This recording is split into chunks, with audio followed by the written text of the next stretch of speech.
নামাজের গুরুত্ব দিতে গিয়ে আল্লাহ তাআলা কোরআন মাজিদের প্রায় আপনার 82 থেকে আরো অনেক জায়গায় আল্লাহ তাআলা এই নামাজের কথা উল্লেখ করেছেন। কোরআন মাজিদ খুলে দেখেন, অনেক জায়গায় নামাজের কথা, হাফিজু আলাস সালাতি ওয়াস সালাতিল উসতা। এভাবে কোরআনের আয়াত, ওয়া আকিমুস সালাতা ওয়া আতুজ যাকাত, এই কোরআনের বহু আয়াত, বহু জায়গায় সে নামাজের কথা আল্লাহ তাআলা বলেছেন। এই ঈমানের পরে সর্বপ্রথম সর্বোৎকৃষ্ট আমার ইবাদত করণীয় যে নামাজ, এই বিষয়টা আল্লাহ তাআলা স্পষ্টভাবে বলে দেন। সূরা বাকারার শুরুতেই আল্লাহ তাআলা বলেন, আল্লাযীনা ইউমিনুনা বিল গায়বি ওয়া ইউকিমুনাস সালাহ ওয়া মিম্মা রাযাকনাহুম ইউনফিকুন।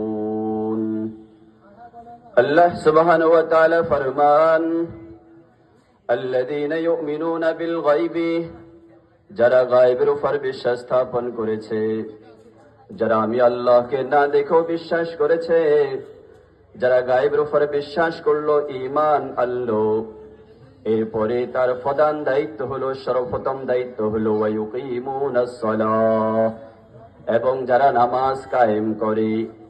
তাহলে ঈমান এনেছি, এরপরেই আমার প্রথম দায়িত্ব নামাজ আদায় করা। এরপরে দেখেন, নামাজ এমন একটা ইবাদত, এটা সকলের জন্য, ধনী বলেন গরিব বলেন, নামাজ তিনাকে পড়তে হবে। সে সুস্থ আছে অসুস্থ আছে, অসুস্থ আমি তহু আমাকে নামাজ পড়তে হবে। আমি সফরে আছি, এরপরেও আমাকে নামাজ পড়তে হবে। নামাজ এমন একটা ইবাদত, এটা সর্ব অবস্থায় আমাকে করতে হবে।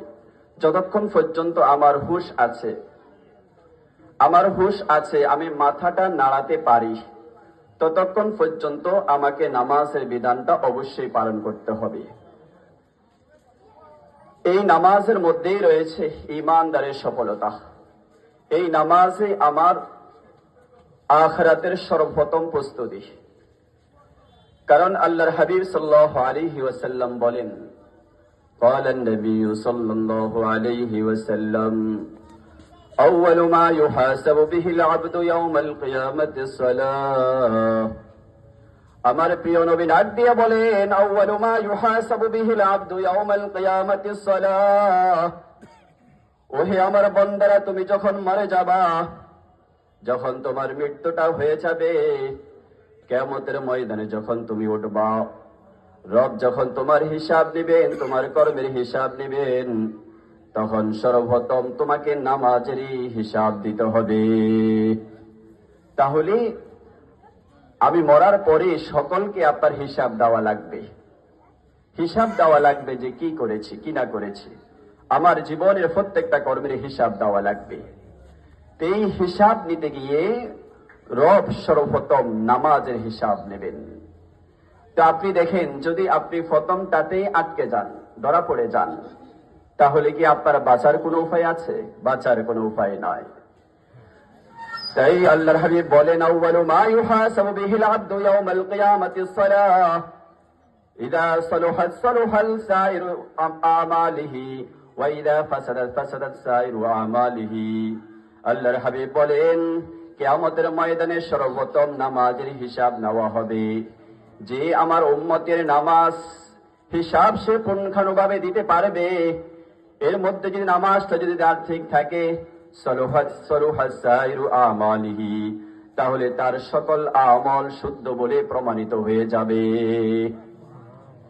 গ্রামে যদি আমার নামাজ এই হিসাবটা যদি আমি দিতে পারি, তাহলে এই হিসাব যখন নামাজে দিতে পাবো, আল্লাহ তাআলা এর বরকতে, এই রহমতে আল্লাহ তাআলা আমার আর বাকি আমলগুলির মধ্যে যে সামান্য খুঁটিনাটি আমার সমস্যা থাকবে, ওটা আল্লাহ তাআলা দূরীভূত করে দিয়ে ওইগুলো আল্লাহ তাআলা শুদ্ধ করে বলেন সুবহানাল্লাহ। আর বলেন, ওয়াইদা ফাসাদাল ফাসাদু সাইরু আমালিহি। আমার নবী ডাক দিয়ে বলেন, আর যদি তার সেই নামাজের হিসাবের মধ্যে যদি সে আটকে যায়, নামাজের হিসাব যদি সে না দিতে পারে, তাহলে তার সকল আমল বাতিল বলে গণ্য হয়ে যাবে। তা আমি যদি নামাজ যদি আমার ঠিক না হয়, নামাজের হিসাব যদি আমি না দিতে পারি, তাহলে আমার সকল আমল শেষ। এই জন্য কি করতে হবে? আমার নামাজের প্রতি আমাকে গুরুত্ব দিতে হবে। দেখেন আল্লাহ তাআলা বলেন, হাফিজু আলাস সালাতি ওয়াস সালাতুল উসতা, যে তোমরা নামাজের হেফাজত করো, বিশেষ করে ওসতা মধ্যবর্তী নামাজ, অর্থাৎ বিশেষ করে আপনার আসরের নামাজ। ওই আসরের নামাজটা বান্দা হেলাই দুলার মধ্যে, খেলতামাশা ইত্যাদির মধ্যে সে কাটায় দেয়। এই জন্য নামাজের হেফাজত আমাকে হতে হবে। আমি যদি সফল কাম হতে চাই, হে আমার বায়ুদস্ত বুজুর্গ, আপনি দেখেন সূরা মুমিনুন শুরুতে আল্লাহ সুবহানাহু ওয়া তাআলা ঈমানদারদের কিছু আওসাফ উল্লেখ করতে গিয়ে যে কোন ঈমানদার তারা সফল, ওই আলোচনা করতে গিয়ে আল্লাহ তাআলা বলেন, قد أفلح المؤمنون الذين هم في صلاتهم خاشعون। ওই ঈমানদার তারাই কামিয়াব, তারাই সফল কাম, যারা নামাজকে খুশু খুজুর সাথে আদায় করেছে। যারা নামাজকে খুশু খুজুর সাথে আদায় করতে পারবে, ওই ঈমানদার তারাই সফল কাম হবে। এরপর আল্লাহ সুবহানাহু ওয়া তাআলা আরো কিছু আওসাফ উল্লেখ করার পরে আবার বলেন, ওয়াল্লাযীনা হুম আলা সালাওয়াতিহিম ইউহাফিজুন। আমার রব সেই ঈমানদারদের সফলতার বিষয়গুলো উল্লেখ করতে গিয়ে প্রথমে নামাজের কথা বলেছেন, আবার শেষে নামাজের কথা বলেছেন। তার মানে বোঝা যায় একটা ঈমানদার তার সফলতার মধ্যে যেন নামাজই নিহিত। একটা ঈমানদার তার জীবনটা যেন তার নামাজই নিয়ে, যদি সে নামাজটাকে গুরুত্ব সহকারে আদায় করতে পারে, গুরুত্ব সহকারে পড়ে, তাহলে তার দুনিয়াও সফল হবে, আখিরাতও সফল হবে। কিন্তু আফসোসের বিষয়ের ভাই, ওই আমার লন্ডন মার্কেটের যুবক ভাই, আফসোসের বিষয় মুয়াজ্জিন মসজিদে আযান দেয়, আমাকে আপনাকে বলা হয় দৈনিক 5 বার মুয়াজ্জিন ডাক দিয়ে বলেন, হাইয়া আলাস সালাহ। ওই ঈমানদার, ওই লন্ডনবাসীর ঈমানদাররা, যুবকরা, ওই বৃদ্ধরা, আসো আসো, নামাজের দিকে আসো, নামাজের দিকে আসো। আমাকে ডাক দিয়ে বলেন, হাইয়া আলাস সালাহ, নামাজের দিকে আসো। আমাকে ডাক দিয়ে বলেন, হাইয়া আলাল ফালাহ, কামিয়াবির দিকে আসো, কামিয়াবির দিকে আসো। এই নামাজের ভিতরে রয়েছে তোমার কামিয়াবি, এই নামাজের ভিতরে রয়েছে সফল কাম। কিন্তু আফসোসের বিষয়, আমাকে নামাজের দিকে ডাকা হয়, আমাকে মুয়াজ্জিন বলে, আল্লাহ তাআলার পক্ষ থেকে ডাক দিয়ে বলে, নামাজের দিকে আসো, ওহে যুবক নামাজের দিকে আসো, ওহে ঈমানদার নামাজের দিকে আসো, কামিয়াবের দিকে আসো। কিন্তু আমি আফসোস, আল্লাহর বান্দা হইয়া আল্লাহ তাআলা আমাকে সৃষ্টি করেছেন, আল্লাহ তাআলা আমার খাওয়ার ব্যবস্থা করেছেন, আল্লাহ তাআলা আমার স্বাস্থ্য সুস্থতা সবকিছুর ব্যবস্থা করেছেন। আল্লাহর দেওয়া হায়াত, আল্লাহর দেওয়া হায়াত আমি ভোগ করতেছি, আল্লাহর দেওয়া সে স্বাস্থ্য সুস্থতা, আল্লাহর দেওয়া সবকিছু আমি ভোগ করতেছি। আর আল্লাহ আমার থেকে চান, হে বান্দা তুমি দৈনিক শুধু 5 বার আসি আমার দরবারে হাজিরা দিবা। এই 24 ঘন্টার মধ্যে 5 বার আসি আমার দরবারে হাজিরা দিবা। আপনি দেখেন এক ওয়াক্ত নামাজ পড়তে উদ্যোজনে আপনার 10 মিনিট সময় লাগবে, 10 মিনিট করে আপনার 5 ওয়াক্ত নামাজ পড়তে আপনার 50 মিনিট সময় লাগবে, 1 ঘন্টা সময় আপনার অতিবাহিত হবে না। রব আপনাকে দিনের মধ্যে 24টা ঘন্টা দিয়েছেন, ওই 24টা ঘন্টার মধ্যে রব বলেন, হে আমার বান্দা তুই শুধু আমাকে 5 বার আসি আমার দরবারে হাজিরা দিবি। ওই হাজিরা দিতে তোর বেশি সময় লাগবে না, মাত্র তোর 5 ওয়াক্ত নামাজ পড়তে 10 মিনিট করে হলে তোর মাত্র আপনার 50 মিনিট লাগবে। উঠতে ধরে দিলাম 1 ঘন্টা লাগলো। আপনি 24টা সময়ের মধ্যে 24টা ঘন্টার মধ্যে আপনি যদি রবের জন্য 1 ঘন্টার সময়ও আপনার অতিবাহিত না করতে পারেন, আবার এই 1 ঘন্টা সময় রব একবার একসাথেও চায় না যে 5 বারে ভাগ করিয়া রব চাচ্ছেন, 5 বারের ভাগ করিয়া রব চাচ্ছেন। এই নামাজ যেন আমার আপনার রবের সাথে মুহাব্বতের একটা মিলন, রবের সাথে যেন মুহাব্বতের একটা মিলন। রব যেন বলতে চায়, হে আমার বান্দা তুমি রাত্রে ঘুমাইছো, রাত্রে তুমি ঘুমাইছো, আমি তোমাকে আবার জীবন দিয়েছি, তুমি আবার জীবনটা ফিরিয়ে পেয়েছো। এই জন্য বান্দা আসো, একটা রাত চলে গেছে, একটা দীর্ঘ সময় চলে গেছে, আমার সাথে তোর সাথে আর কথা হলো না। এই জন্য বান্দা আসো, একটু আমার ঘরে আস, একটু আমার ঘরে আস, তোর সাথে একটু আমি কথা বলতে চাই। এই জন্য আমি নামাজ পড়া যেন আমার মালিকের সাথে মিলন, মালিকের সাথে ভালোবাসার একটা সম্পর্ক।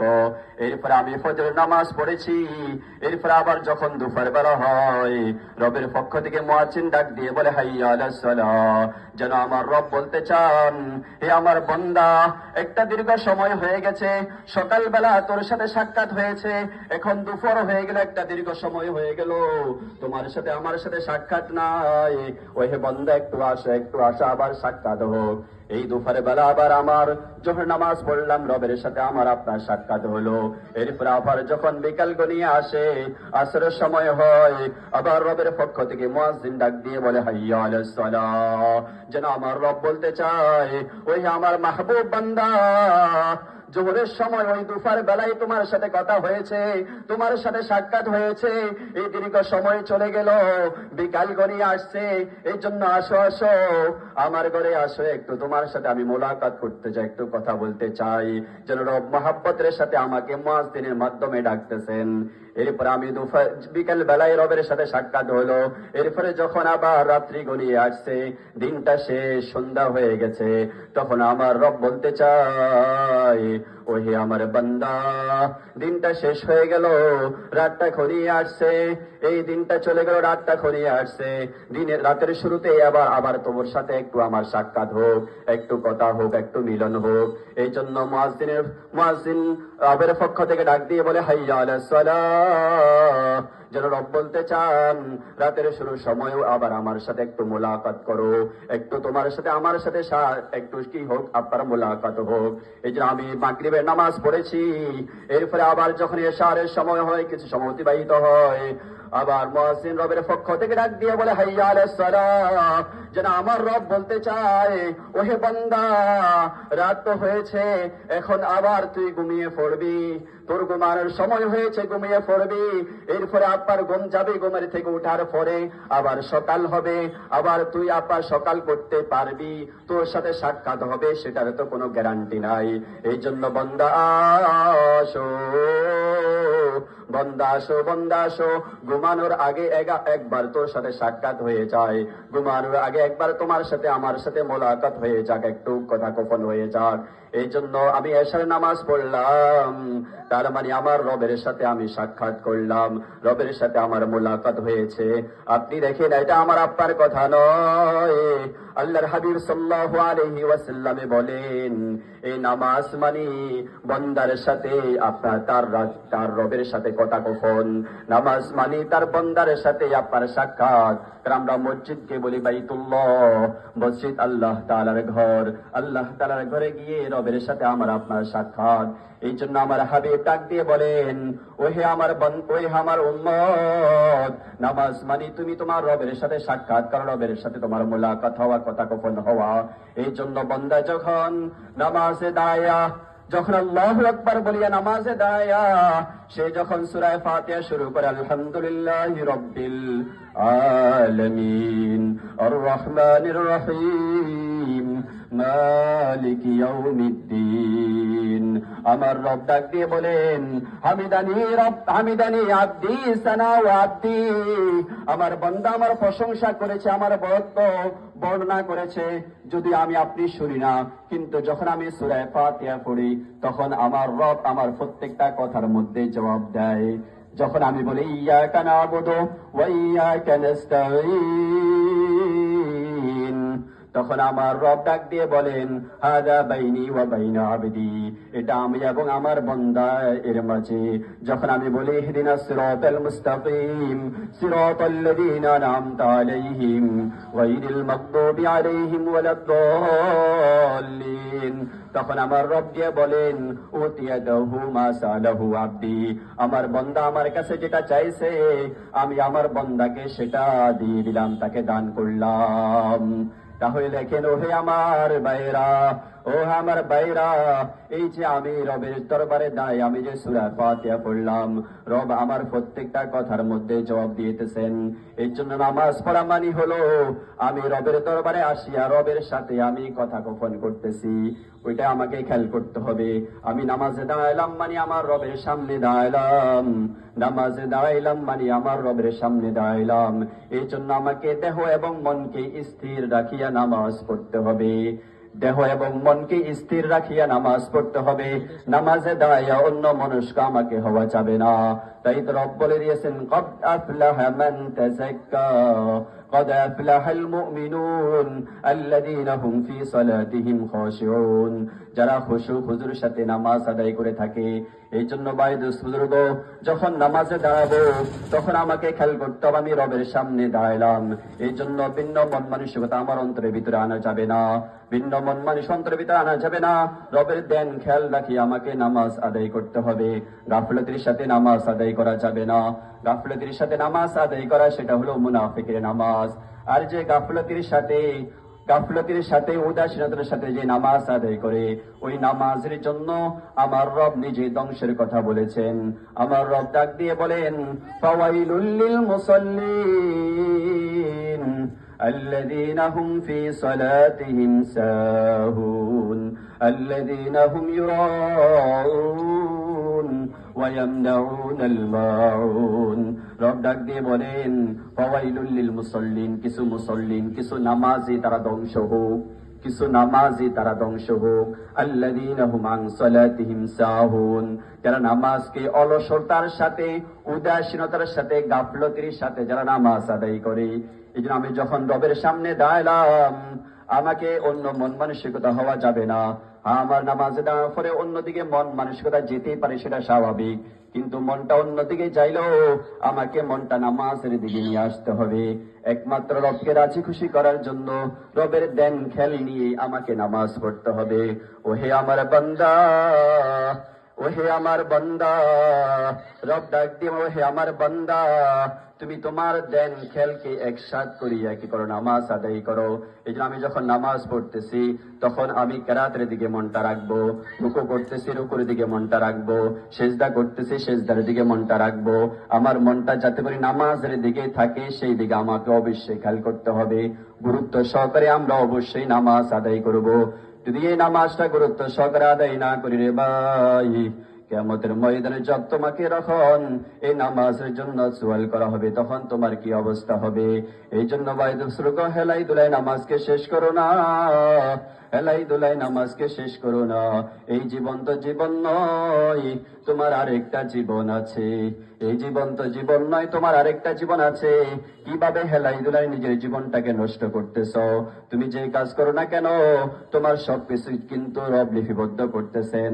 রব তোমার সবকিছু লিপিবদ্ধ করার সে ফেরেশতা নিযুক্ত করে দিয়েছেন। কিরামান কাতিবিন ইয়ালামুনা মা তাফআলুন, এই কিরামান কাতিবিন রয়েছে, তারা তোমার সব আমল লিপিবদ্ধ করতেছে। এই খেলাই দুলাই নামাজকে নষ্ট করিও না ভাই। হাতে পায়ে জোর করে বলি, হাত পায়ে জোর করে বলি, বাইরে ভাই নামাজটা অহেতুক নষ্ট করিও না, নামাজের প্রতি গুরুত্ব দাও। এই জীবন শেষ হয়ে যাবে, এই রবের ঘর মসজিদে তুমি আসো না, মসজিদ থেকে তুমি বিমুখ হয়ে আছো।